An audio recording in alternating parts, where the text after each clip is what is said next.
My mom bought my sister a $6,500 ivory dress for my wedding. Security was waiting at the gate. $6,500. That's what she spent. For her. For that day. My wedding day. The day I dreamt about since I was a little girl, meticulously planning every detail in my head, every single moment. It wasn't just the money, though that was a punch to the gut. It was the sheer, unadulterated message it sent, a neon sign flashing across our entire family gathering. You are not enough. Your sister is infinitely more. The dress, an impossible shade of cream silk that shimmered like moonlight, had been a carefully guarded secret, revealed only a week before the ceremony, tucked away in a garment bag that probably cost more than my actual wedding dress. I'd picked mine out months ago, a simple, elegant lace A-line that I felt truly represented me. My mom, however, had declared it too plain, too understated, too me. The cracks in our family had been there for a while. I just hadn't wanted to see them.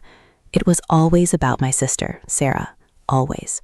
Her achievements were lauded, her mistakes excused, her every whim catered to. My accomplishments, however hard-won, were met with polite nods, sometimes a barely audible, "That's nice." Dad, bless his heart, was a man of few words and even fewer opinions when it came to Mom's machinations. He was the provider, the steady presence, but Mom was the conductor of our little family orchestra, and she always seemed to have a special, jarring note reserved for me. Sarah was the golden child, the one destined for greatness, or at least that's what Mom constantly reinforced. I was the other one, the responsible one, the one who got good grades without much fuss, the one who got into a decent college without needing a legacy connection, the one who quietly built a career in public relations, handling delicate situations for clients who, unlike my own family, actually appreciated my efforts. The wedding was supposed to be a fresh start, a new chapter, a chance for us, my fiancé Mark and I, to build our own unit, separate from the subtle, suffocating dynamics of my childhood home.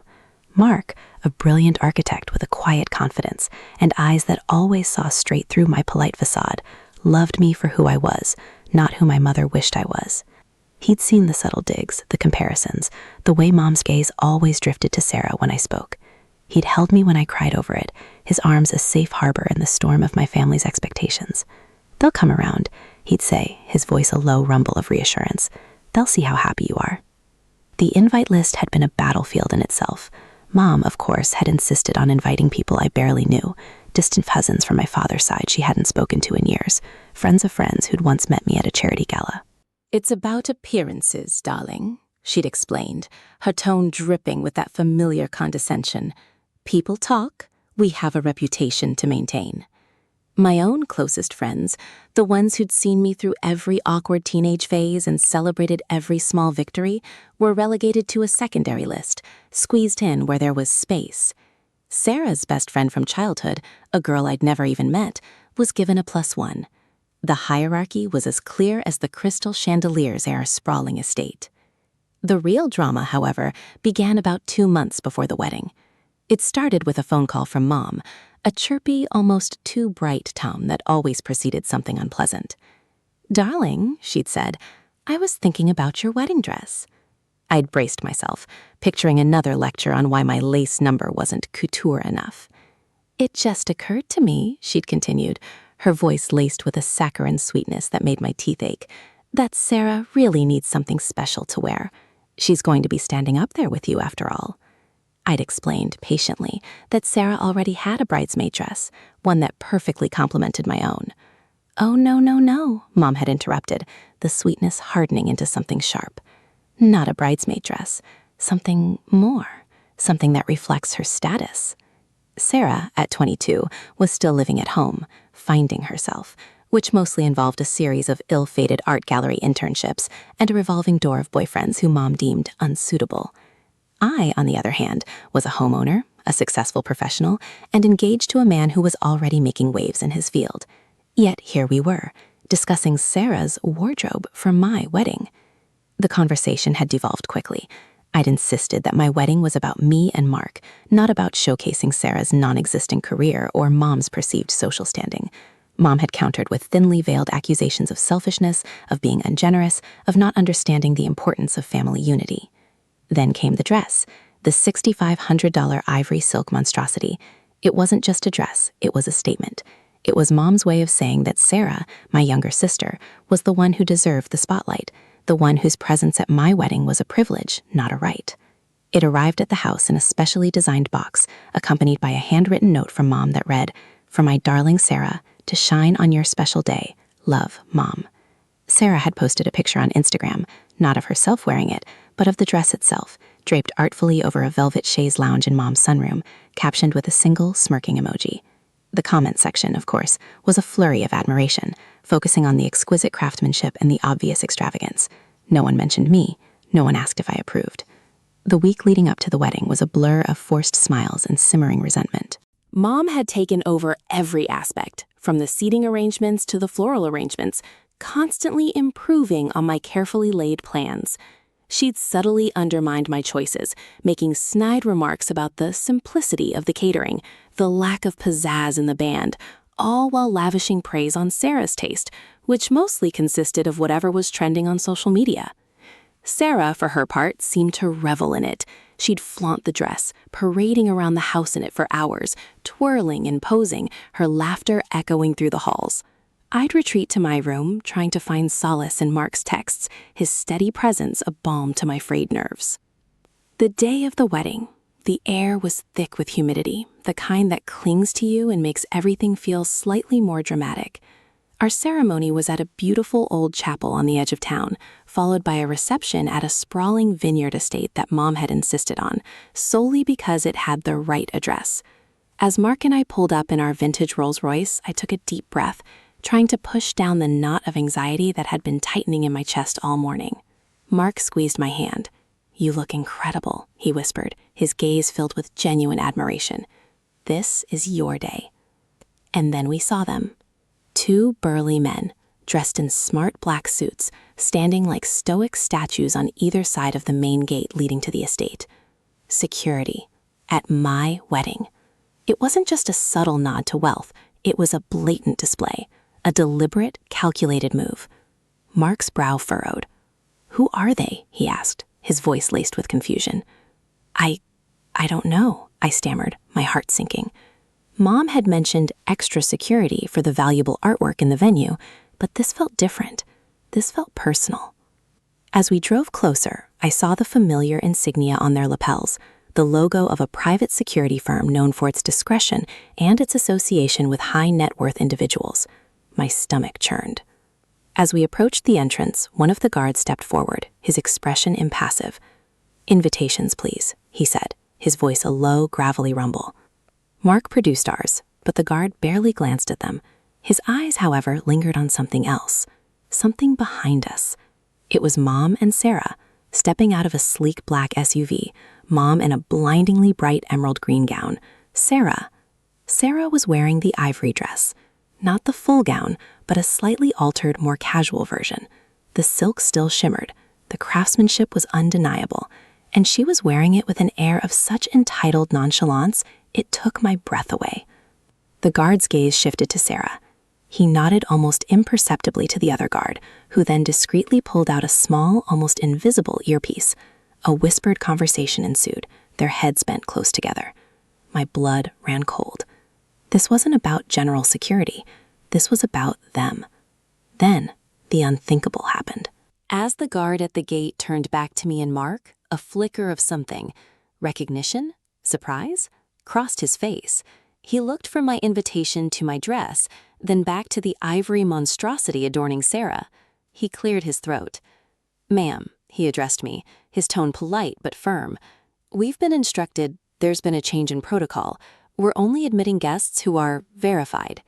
"Verified for what?" Mark asked, his jaw tightening.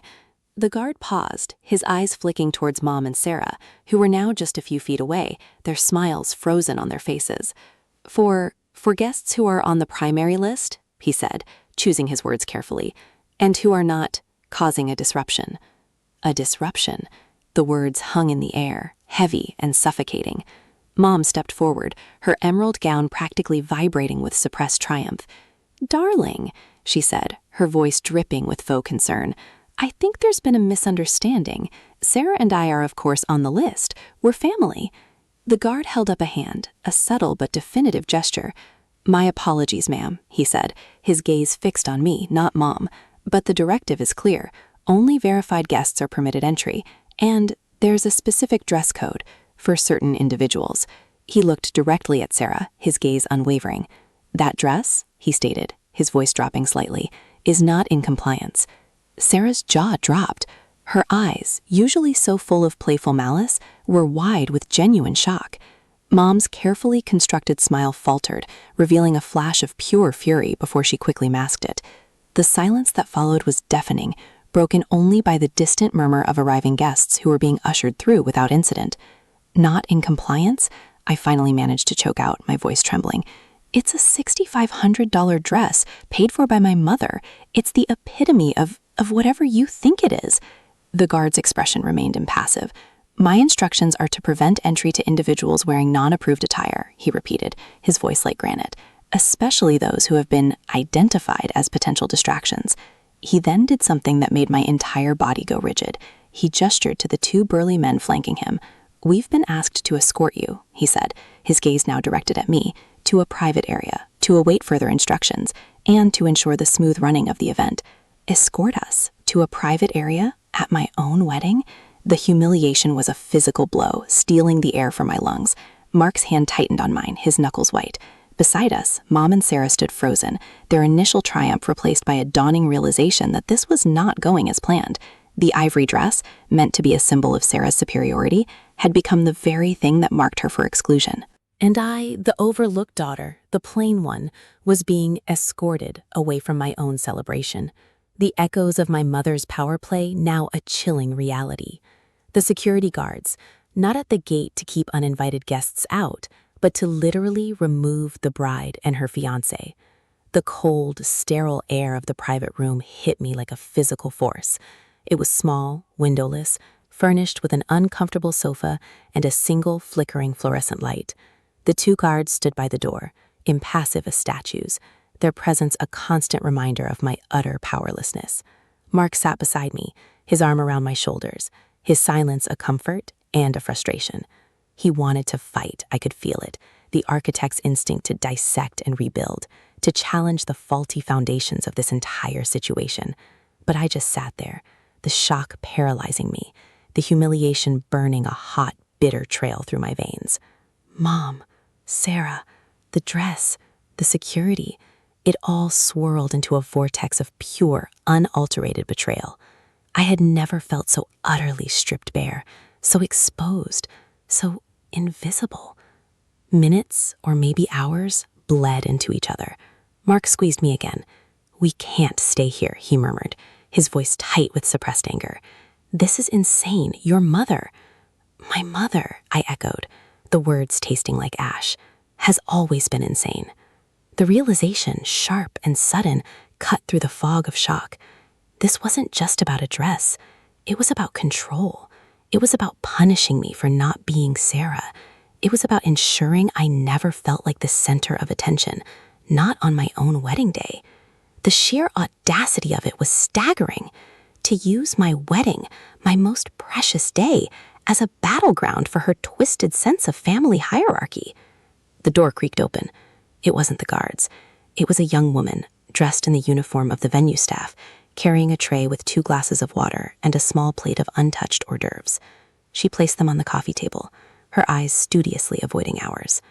"The maitre d' said you might require refreshment," she said, her voice flat, devoid of emotion. She backed out, the door clicking shut behind her, leaving us alone again with the hum of the fluorescent light and the weight of our isolation. "Refreshment," Mark scoffed, gesturing to the sterile offerings. "What do they think we are, prisoners?" I looked at the water, then at the minuscule, artfully arranged canapé. A sudden, fierce wave of clarity washed over me. They wanted me to break. They wanted me to crumble, to beg, to show the world, and more importantly, to show them that I couldn't handle it. They wanted to witness my humiliation, and I wasn't going to give them the satisfaction. "No," I said, my voice surprisingly steady. "They don't think we're prisoners. They think we're inconveniences, and they've put us here until the main event is over. Mark looked at me, his eyes searching mine. He saw the shift. The fear was still there, a tremor beneath the surface, but it was being overlaid with something else, a cold, hard resolve. "And what do we do then?" he asked. "We wait," I said, picking up one of the glasses of water. It felt absurdly normal holding a glass of water. We let them think they've won. We let them enjoy their carefully orchestrated triumph.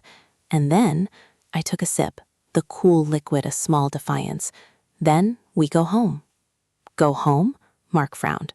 "But the wedding?" "The wedding is over, Mark," I said, a strange calmness settling over me. For them, anyway. They've made their point. We're not going back out there. Not tonight, not dressed like this, not in this mood. I gestured to my simple, elegant wedding dress, the one Mom had deemed too plain. It felt like a costume now, a symbol of a dream that had just imploded. "We'll leave. We'll go to the hotel we booked for the honeymoon, and we'll figure out what comes next." The thought of leaving my own wedding reception felt like a betrayal of something sacred, but the reality of staying, of enduring another moment under my mother's scrutinizing gaze, was far more unbearable. This wasn't the fairy tale I'd imagined. It was a stark, brutal lesson in the games people play. The guards remained at their post. We sat in silence, the tension between us palpable, but not one of conflict. It was the shared understanding of a devastating blow and the quiet determination to rise from the ashes. I thought about my father. He would be oblivious, of course.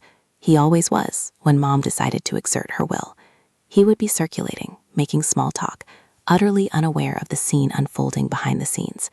He'd probably blame me for something eventually, for causing a fuss, for not handling it better. That was his way. Stay out of the storm.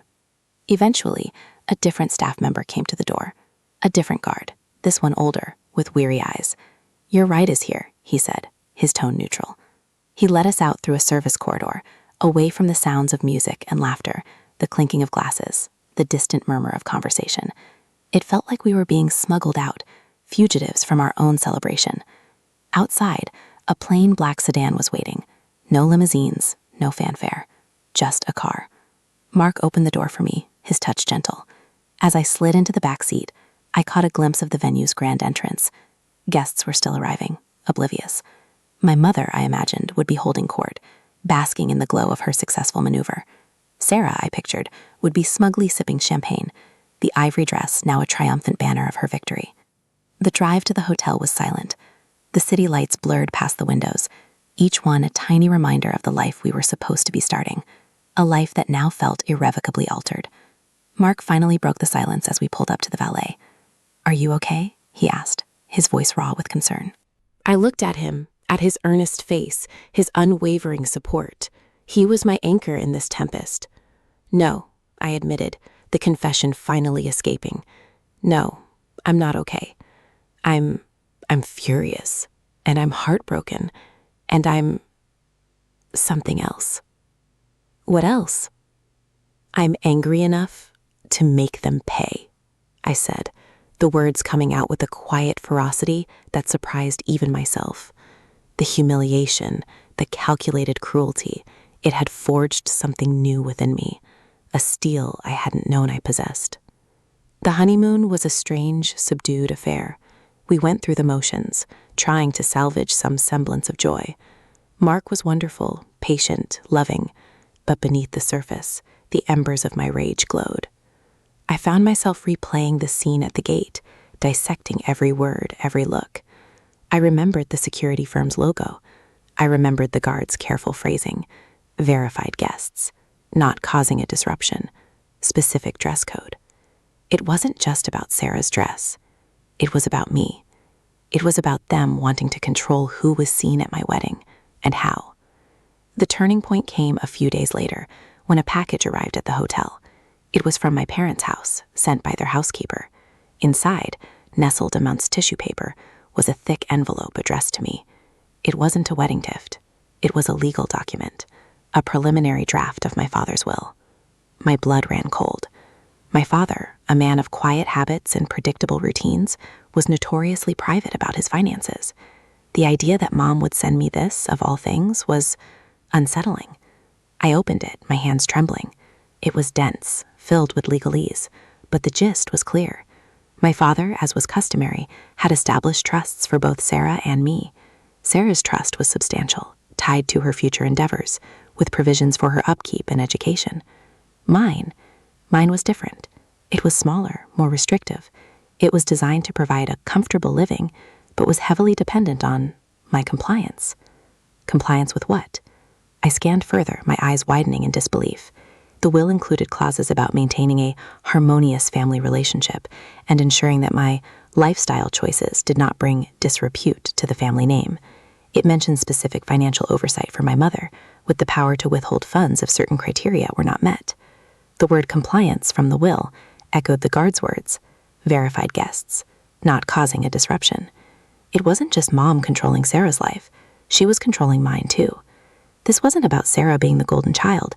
It was about Mom's absolute suffocating control over both of us, her daughters. The $6,500 dress wasn't just a jab at my taste. It was a calculated move in a much larger game, a demonstration of her power, a warning. I looked at the draft, then back at Mark. He was watching me, his face a mask of concern. What is it? It's my father's will, I said, my voice barely a whisper. A draft. And it's controlling. He's given Mom the power to control my finances, based on my behavior. Mark read over my shoulder, his initial confusion morphing into dawning horror. This is insane, he breathed. This is illegal, almost. She can literally cut you off if she deems it necessary, I confirmed, a chilling understanding dawning. If I don't meet her standards, if I cause disrepute, if I don't maintain a harmonious family relationship. My wedding day, my defiance, my choice to leave with Mark, all of it would undoubtedly fall under those categories. The security at the gate wasn't just about stopping Sarah from wearing the dress. It was a message to me. A message that my choices, my independence, my very being were subject to her approval. The anger that had been simmering within me now flared into a righteous inferno. This wasn't about a dress. It was about years of subtle manipulation, of emotional blackmail, of being held captive by my own family's expectations and my mother's iron grip.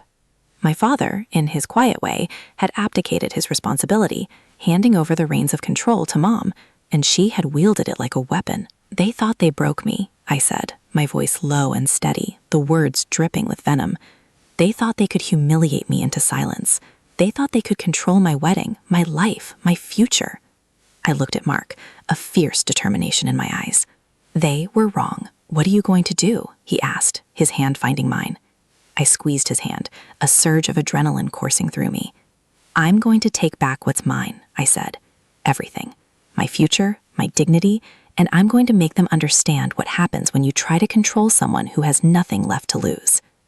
The will was the key. It wasn't just a document, it was proof. Proof of my mother's suffocating control, proof of my father's complicity, and proof that my family had been living a lie, built on a foundation of manipulation and deceit. The real wedding, the real celebration, the real beginning of my life was about to start, and it wouldn't be dictated by them. It would be built on the ashes of their carefully constructed world. The next few weeks were a blur of activity. Mark, with his legal mind and his calm demeanor, became my rock. We consulted with a top family law attorney, a sharp woman named Eleanor Vance, whose reputation preceded her. She listened to my story, her expression never wavering, her eyes sharp and discerning. She examined the draft will, her lips pursed in a thin line. This is highly unusual and, frankly, quite draconian, Eleanor stated, her voice crisp. Your father's intention was clearly to ensure your financial security, but he's delegated an extraordinary amount of power to your mother, power that seems to be wielded more as a tool of control than protection. She explained the nuances of estate law, the implications of a draft versus a finalized will, and the various legal avenues we could explore. The idea of contesting a will, especially my father's, felt like a monumental task, a war against my own family. But the thought of living under my mother's thumb, of being dictated to, of having my choices scrutinized and potentially punished, was no longer an option. The humiliation of my wedding day had cracked me open, and I had seen the rotten core beneath the polished veneer. "She's been doing this for years, hasn't she?" Eleanor observed, not as a question, but as a statement of fact. The subtle digs, the comparisons, the constant undermining. This will is just the legal codification of her lifelong manipulation. I nodded, the tears finally welling up, not of sadness, but of release. "Yes," I whispered. "It's always been about control, about making sure I knew I wasn't enough. Not as good as Sarah, not as good as she wanted me to be." Eleanor laid out a strategy. We couldn't formally contest the will until it was finalized and probated, but we could start building a case. We needed evidence of my mother's controlling behavior, of her undue influence, and that meant documenting everything. Every phone call, every email, every interaction. "We need to show a pattern," Eleanor explained, "a consistent effort to manipulate and control your decisions, specifically those that deviate from her perceived expectations. Your wedding was a perfect example, but we need more than one incident." So I began to meticulously record every interaction.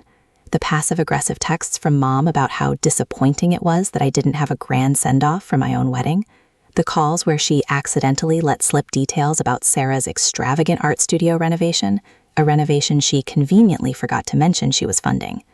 The way she'd call Mark, disguised as calling me, to check in on our finances, always framing it as concern, but with an underlying threat. My father, when we finally spoke to him, was a study in discomfort. He was evasive, deflecting every question about the will, about Mom's control. "Your mother just wants what's best for you, darling," he'd say, his voice placid, his eyes avoiding mine. "She's a strong woman. She knows how the world works."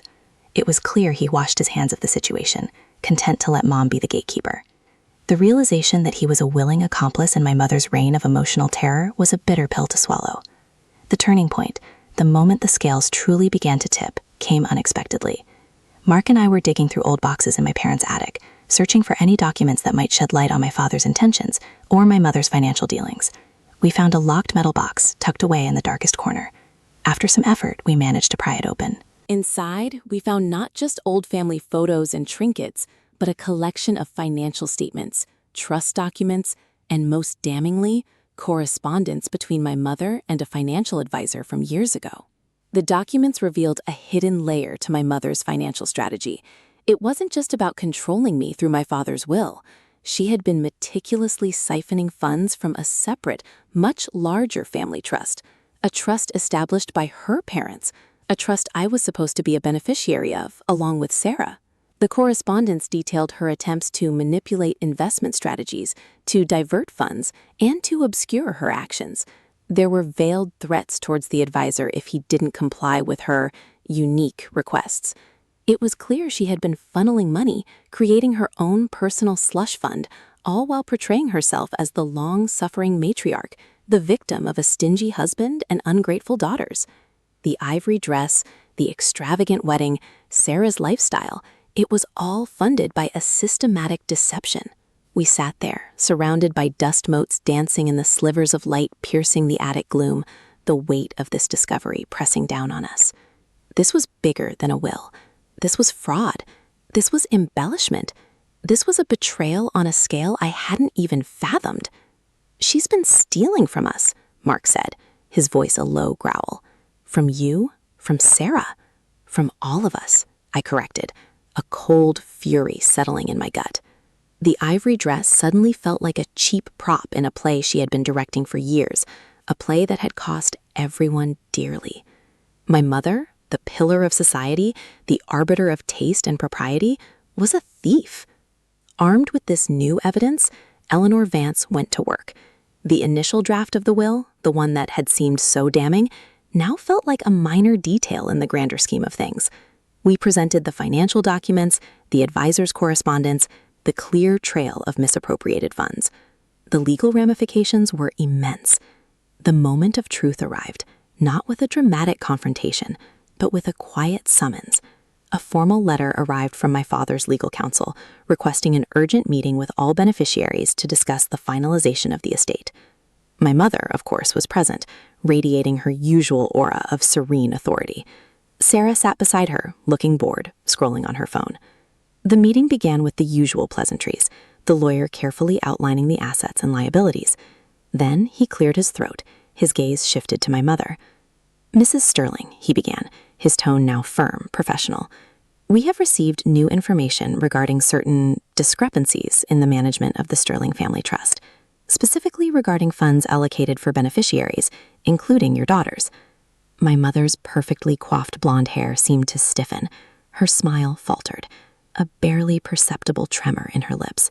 She looked at the lawyer, then at me, her eyes narrowing. The lawyer continued, laying out the evidence we had uncovered. He spoke of audited statements, of suspicious transactions, of correspondence that pointed to deliberate diversion of funds. He didn't raise his voice, but his words hung in the air, heavy with accusation. Sarah looked up from her phone, a flicker of confusion crossing her face. My mother's face, however, was a mask of pure, unadulterated fury, her eyes burning holes into me. "This is preposterous," she finally spat, her voice a low hiss. "An outrageous accusation. This is a fabrication. My daughter is trying to slander me, to tarnish my name." "Your daughter has provided corroborating evidence, Mrs. Sterling," the lawyer stated calmly. "Evidence that we are currently verifying with the trust's administrators. We are also preparing to notify the relevant authorities." The air in the room became thick with unspoken accusations and dawning realization. Sarah looked from her mother to me, her expression a mixture of shock and dawning horror. She had always lived in my mother's shadow, but she had also benefited from her mother's machinations. The ivory dress, the pampered lifestyle, it was all built on this lie. My mother stood up abruptly, her face contorted with rage. "I will not stand for this," she declared, her voice trembling. "This is a circus, a sham." She glared at me, her eyes promising a reckoning. "You will regret this," she whispered, her voice a venomous threat. "You will all regret this." She stormed out of the room, Sarah hesitating for a moment, a conflicted look in her eyes before following her mother. The lawyer watched them go, then turned back to me. "The next steps will be difficult," he said, his tone sympathetic. "But you have powerful evidence. This is no longer just about controlling wills and wedding dresses. This is about financial crimes, and your mother's carefully constructed world is about to crumble." As I walked out of the lawyer's office, the city air felt cleaner, lighter. The anger was still there, a steady, burning ember, but it was now tempered with a sense of vindication. The humiliation, the pain, the years of feeling invisible, it had all led to this. They had underestimated me. They had thought I would stay silent, broken, but they had only succeeded in igniting a fire that would consume their lies, their control, and their carefully crafted illusions. The game had changed, and I was no longer just a player. I was the one holding the winning hand, and the final move was yet to be made. The silence that followed their exit was deafening, broken only by the quiet whir of the air conditioning and the distant hum of city traffic. I looked at Eleanor, her expression serene, professional, a quiet understanding in her eyes.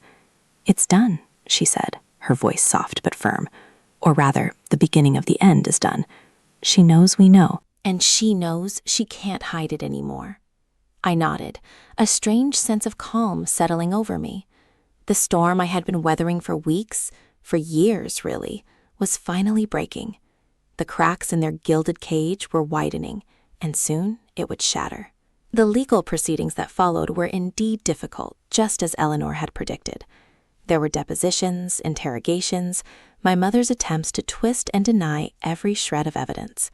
She hired the best defense attorneys money could buy, spewing venom and falsehoods with practiced ease.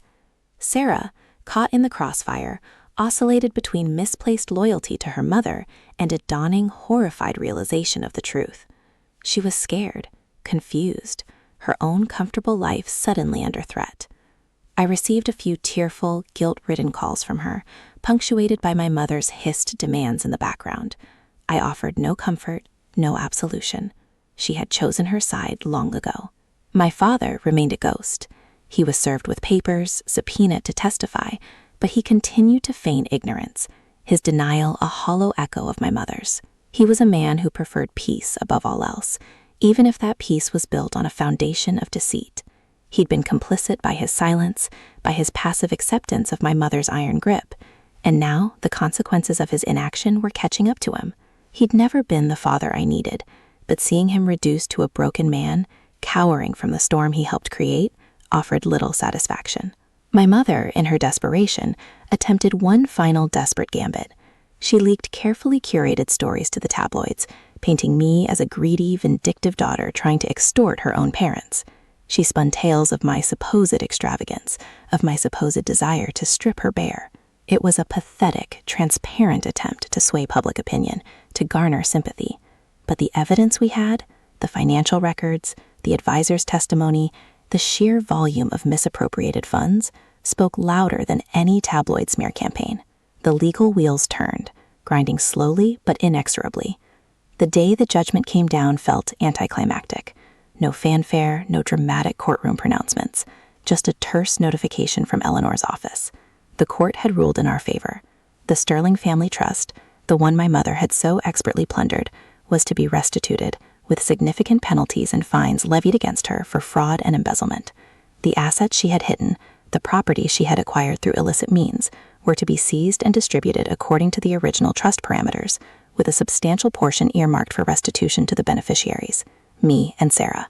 My father's estate, now deeply entangled in the legal mess, was also subject to scrutiny, his passive complicity costing him dearly. My mother's world didn't just crumble, it imploded. The socialite facade she had so meticulously maintained for decades was ripped away, exposing the calculating, greedy woman beneath. She faced criminal charges, the scandal reverberating through the affluent circles she so desperately sought to impress. Her reputation was in tatters, her friendships dissolved, her social standing obliterated. She was a pariah, a cautionary tale of wealth corrupted by avarice and control. Sarah, after the initial shock and turmoil, found herself in a strange, almost liberating position. The funds she was entitled to, the true inheritance that had been hidden from her, were finally accessible. She was still my sister, and seeing her stripped of her privileged ignorance was painful, but there was a nascent strength in her eyes. She had been a pawn for years, a beneficiary of deceit, and now she had the opportunity to forge her own path, unburdened by the lies that had defined her upbringing. We spoke briefly, not of reconciliation, but of the future. She was moving out of state, seeking a fresh start, a quiet acknowledgement of the past, a hesitant step towards a different kind of sisterhood. And me? I didn't seek revenge in the traditional sense. My victory wasn't about inflicting suffering, but about reclaiming what was stolen. My future was no longer shackled by my mother's control or my father's indifference.